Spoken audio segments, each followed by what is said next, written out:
1500년 전 실크로드의 끝 한반도. 고구려 신라 백제와 인도에 숨겨진 문화교류. 춤으로 벽화로, 연꽃으로, 굽업승의 발자취로 고대 한반도와 인도가 나눈 대화. 지금으로부터 약 1500년 전, 중국 지린성 깊은 산속, 한 무덤의 벽에 춤추는 사람들이 그려져 있었습니다. 긴 소매가 하늘로 휘날리고 몸은 S자로 굽고 손가락 끝은 하늘을 향해 꺾여 있습니다. 그런데 놀랍게도 수천 킬로미터 떨어진 인도 사원의 벽화에서도 거의 똑같은 자세가 발견됩니다. 이것은 우연일까요? 아니면 문명이 실크로드를 타고 춤사위까지 전달했다는 증거일까요? 오늘 고구려 신라 백제와 인도의 문화교류를 벽화 속 춤동작부터 연꽃 문양, 굽업승의 발자취, 왕비의 고향까지 그 모든 흔적을 하나하나 꺼내어 보여드리겠습니다. 고구려 무덤, 무용총 벽화의 춤. 고구려 고분 무용총, 이름 그대로 춤추는 무덤입니다. 무용총의 동쪽 벽에는 14명의 남녀가 대열을 지어 노래에 맞춰 춤을 추고 있는 가무도가 그려져 있어 이 무덤이 무용총이라는 이름을 얻게 되었습니다. 천장에는 해, 달, 별, 청룡, 백호, 비천, 신선, 기린, 구름무늬, 연꽃무늬, 불꽃무늬 등이 가득 채워져 있습니다. 5세기 초 광개토 대왕에서 장수왕으로 이어지는 고구려 전성기에 만들어진 이 무덤. 그 안에 춤추는 인물들을 자세히 보면 무언가 낯설면서도 어디선가 본 듯한 느낌이 듭니다. 인도 바라타나티암 무용과 놀라운 유사성. 인도 무용에서 가장 중요한 것은 무드라라고 하는 손가락의 표현법입니다. 그러한 표현에는 제각기 의미가 있으며 팔이나 손가락의 운동이 핵심입니다. 이는 오직 다리의 운동에만 의존하는 서양 무용과는 큰 차이가 있습니다. 이 부분이 핵심입니다. 인도 고전 무용, 특히 바라타나티암을 보면 손가락을 하늘로 꺾어 올리고 팔꿈치를 살짝 굽히며 몸 전체가 부드러운 S자 곡선을 그립니다. 무용총 벽화의 무용수들도 같은 몸짓을 하고 있습니다.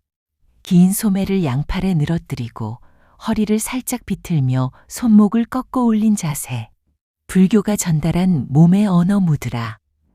불교는 서력 기원을 전후하여 실크로드를 따라 중국 북쪽 황하 유역에 전수되었으며 당시 역경승들은 인도 대월지국 안식국 강거국에서 온 이방인들이었습니다. 불교는 단순히 경전만 전한 것이 아니었습니다. 불상의 자세, 손동작, 그리고 사원에서 펼쳐지는 의례무용이 함께 전달되었습니다. 인도의 사원무용에서 사용하는 손동작 무드라는 부처님의 가르침을 몸으로 표현하는 신성한 언어입니다. 이 언어가 실크로드를 따라 중앙아시아에서 도낭을 거쳐 중국으로 고구려로 흘러들어오면서 고구려 무용수들의 손끝에도 인도의 리듬이 새겨졌습니다. 비천, 하늘을 나는 무희의 정체. 무용총 천장에는 해, 달, 별, 청룡, 백호와 함께 비천이 그려져 있으며 연꽃 무늬가 가장 많이 나타나 불교적 세계관이 반영되어 있습니다. 비천, 하늘을 나는 천상의 무희. 이 존재의 기원은 인도의 압사라입니다.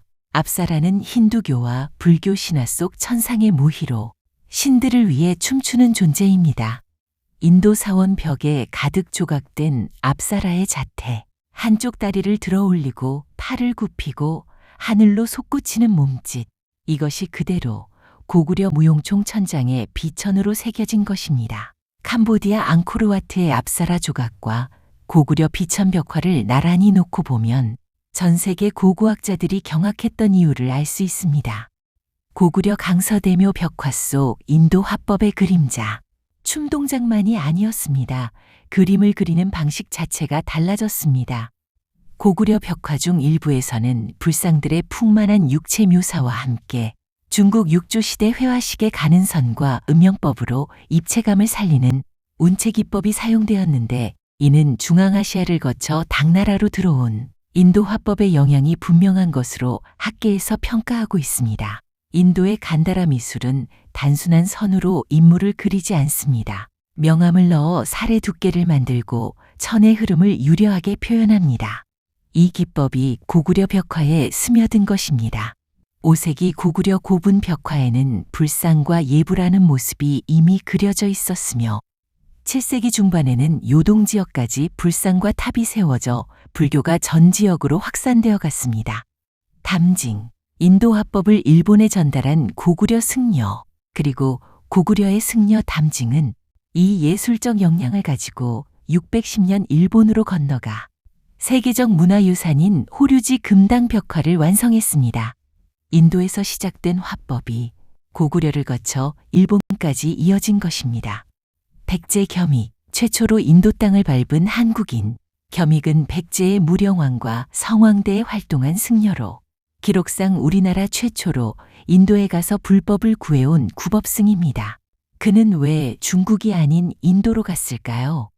당시 중국의 불교는 귀족화되어 계율이 무너지고 있었습니다.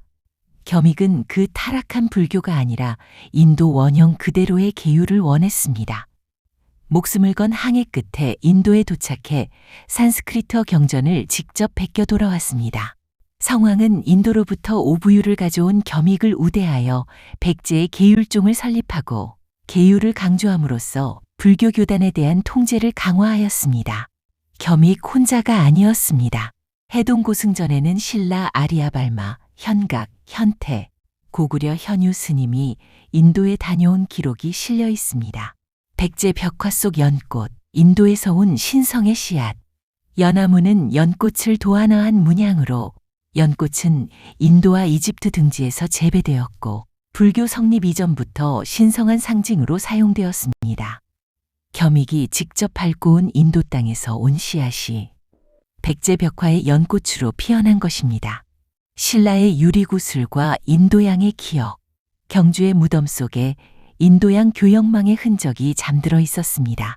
경주 황남대총에서 출토된 상감 유리구슬 등을 연구한 영국 런던 고고학연구소의 제임스 렉턴 박사에 따르면 상감 유리구슬이 인도네시아 지역의 고대 펠랑기 구슬과 동일한 제작 기법으로 만들어진 것으로 밝혀졌으며 이는 적어도 4세기 이전부터 신라인들이 인도네시아 자바섬 주민들과 직접 교류했다는 증거가 됩니다. 4세기 신라가 본격적으로 국가체제를 갖추기도 전 이미 인도양 교역망과 연결되어 있었다는 것입니다. 가야의 왕비와 파사석탑, 인도에서 온 신성한 돌, 그리고 가야의 이야기. 이것은 전설이기도 하고 역사이기도 합니다. 수로왕의 왕비로 전해지는 허왕옥이 서역 아유타국에서 가져왔다는 파사석탑은 가야의 국제교류와 불교 수용을 상징하는 중요한 유물이며 가야 불교의 기원이 인도 내지 남방계와 연결된다는 점을 시사하고 있습니다. 파사석탑의 돌 자체가 인도에서 가져온 것으로 분석된다는 점은 부인하기 어렵습니다. 한반도 남부에 인도인이 실제로 왔거나 인도와의 해상교역이 실제했다는 물질적 증거입니다.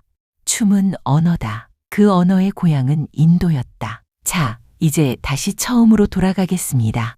무용총 벽화 속 무용수들의 긴 소매, 손목의 굽힘, S자 곡선. 고구려 무용수들은 모두 긴 소매를 착용하였으며 무용수 4명이 짝을 이루어 춤을 추는 내용은 중국의 구당서의 내용과 일치하고 무용총에 나타난 고구려 춤의 모습과 매우 비슷합니다.